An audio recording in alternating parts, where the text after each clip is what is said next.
అందరికీ నమస్కారం. ఈరోజు ముఖ్యంగా యువత గురించి, యువ నాయకుల గురించి ఒక యువ నాయకుడిగా ఒక విజ్ఞప్తి చేద్దామని చెప్పేసి నేను మీడియా ముఖంగా వచ్చాను.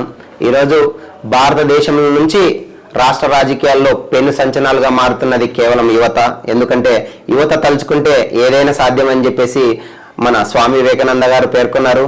స్వామి వివేకానంద గారు ఒకటే అంటారు, అంటే 100 మంది ఉక్కు నరాలు ఉండి ఉక్కు సంకల్పంతో, దృఢదీక్షతో, ఆత్మవిశ్వాసం ఉండి, ఒక ఆత్మస్థైర్యంతో, దమ్ము ధైర్యంతో ఒక లక్ష్యాన్ని పెట్టుకొని 100 మంది యువకులు బలంగా పనిచేసినట్లయితే దేశాన్ని మొత్తం శాసించవచ్చు, దేశాన్ని మొత్తం మార్చొచ్చు అని చెప్పారు అని గతంలో పేర్కొన్నారు. నిజంగా భారతదేశంలో ఎంతో మంది యువకులు రాజకీయాల్లోకి వచ్చారు. ఎంతో మంది చదువుకున్నటువంటి మేధావులు, జర్నలిస్టులు ఈరోజు యువకులుగా రాజకీయ అరంగేటం చేసి ఎన్నో ఒత్తిళ్లను ఎదుర్కొని ఎంతో పోటాపోటీ రాజకీయ పార్టీలను కూడా మట్టి కరిపించి ఈరోజు సంచలనాలను సృష్టించారు. మనకందరికి తెలుసు, ఈరోజు కర్ణాటక రాష్ట్రం చూసుకుంటే భాజపా అంటే కర్ణాటక, కర్ణాటక అంటే భాజపా అని ఉండేది. అటువంటి కర్ణాటక రాష్ట్రంలో ఒక పెను సంచలనంగా జాతీయ యువ మోర్చా నాయకులుగా ఉన్నటువంటి మన తేజస్వి సూర్య గారు ఈరోజు అక్కడ సౌత్ కర్ణాటక నుంచి ఎంపీగా గెలిచి ఈరోజు ఒక హిస్టరీ క్రియేట్ చేశారు. అదేవిధంగా నిన్నగాక మొన్న మనకు కాకినాడకు సంబంధించినటువంటి యానం ఏరియాలో కూడా కాపు బిడ్డ అని చెప్పేసి చదువుకున్న ఒక యువకుడు అక్కడ ఎమ్మెల్యేగా గెలవడం జరిగింది. అదేవిధంగా మనం తెలంగాణ రాష్ట్రంలో మొన్ననే చూసాము ఎలక్షన్స్. ఆ ఎలక్షన్స్ లో కూడా కాంగ్రెస్ పార్టీ కావచ్చు, బీఆర్ఎస్ కావచ్చు, ఇక రకరకాల పార్టీల నుంచి కొంతమంది యువకులు ఉవ్వెత్తున ఎగిసిపడిన కెరటం లాగా ఉద్యమం నాయకులు కావచ్చు, అదేవిధంగా చదువుకున్నటువంటి విద్యార్థులు కావచ్చు, విద్యార్థి నాయకులు కావచ్చు, ఈ రోజు అసెంబ్లీలో అడుగుపెట్టి తమ వాక్చాతుర్యంతో ఈ రోజు పేద ప్రజల పక్షాన నిలబడి అసెంబ్లీలో ఉన్నటువంటి ప్రభుత్వాలకు కూడా ముచ్చెమటలు పట్టేలా చేస్తున్నారు.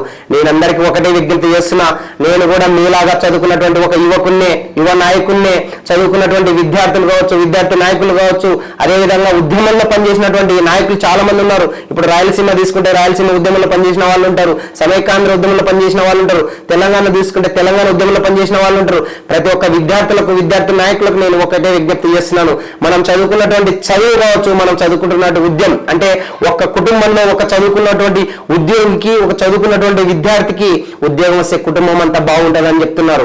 ఉద్యోగం రాకపోతే నిరుత్సాహపడక్కర్లేదు. చదువుకున్నటువంటి యువత మాత్రమే ఒక పేద ప్రజల పక్షాన్ని నిలబడగలదు, అదేవిధంగా సంక్షేమం కోసం కృషి చేయగలరని చెప్పేసి బలంగా నేను నమ్ముతున్నాను, విశ్వసిస్తున్నాను.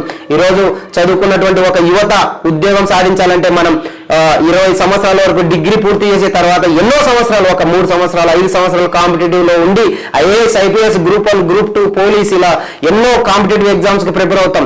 సో ఇండియన్ కాన్స్టిట్యూషన్ నుంచి ఎకానమీ కావచ్చు, జాగ్రఫీ కావచ్చు, అదేవిధంగా పొలిటికల్ సైన్స్ కావచ్చు, ప్రతి ఒక్క సబ్జెక్ట్ ను క్షుణ్ణంగా చదివిన వాళ్ళము మనమే రాజకీయాల్లోకి వస్తే ఒక పెను సంచలనం సృష్టించి పేద ప్రజల పక్షాన నిలబడి పేద ప్రజల సంక్షేమం కోసం కృషి చేయొచ్చు. అది పార్టీలకు అతీతంగా ఏ పార్టీ అయినా కావచ్చు.